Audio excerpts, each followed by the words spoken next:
വരുന്നത്. മഹാനായ Abdullah bin Masood റളിയല്ലാഹു അൻഹു ഒരു കീറിയ കുപ്പായം കയ്യിലുണ്ടായിരുന്നു. അപ്പോൾ ഞാൻ പറയണേ, ഈ കീറിയ കുപ്പായം അന്നൊക്കെ കീറിയുന്ന കുപ്പായൊക്കെ തുന്നിയിട്ട് ആൾക്കാർ ഉപയോഗിക്കും. നമ്മളൊക്കെ അങ്ങനെ തന്നെയല്ലേ?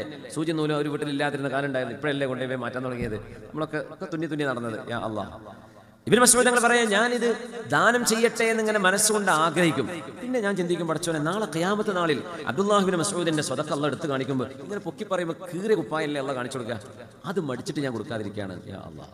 കാരണം കീറിയത് കൊടുക്കുന്നത് മോശമല്ലേ, നല്ലതല്ലേ കൊടുക്കാൻ പാടുള്ളൂ എന്ന് പറയാറുണ്ട് മഹാനായ അബ്ദുല്ലാഹ് ബിൻ മസ്ഊദ് റളിയല്ലാഹു അൻഹു. യാ അല്ലാഹ്, നമുക്ക് ഇഷ്ടപ്പെട്ടത് മനസ്സുകൊണ്ട് പൊരുത്തപ്പെട്ടുകൊണ്ട് കൊടുക്കുക, അതിന് വലിയ കൂലിയാണ്.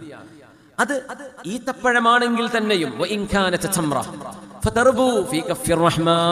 കാരുണ്യവാനായ അള്ളാഹുവിന്റെ റഹ്മത്തിന്റെ കരങ്ങളിൽ ആ ദാനം വർദ്ധിച്ചുകൊണ്ടിരിക്കും. അത് കൊടുത്താൽ ഒരു 10 രൂപ കൊടുത്തു, 100 രൂപ, 1000 രൂപ കൊടുത്തു, 1,00,000 കൊടുത്തു, അത് അതായിട്ട് മാത്രം നിൽക്കുകയല്ല, അതിനെ അള്ളാഹു വളർത്തും.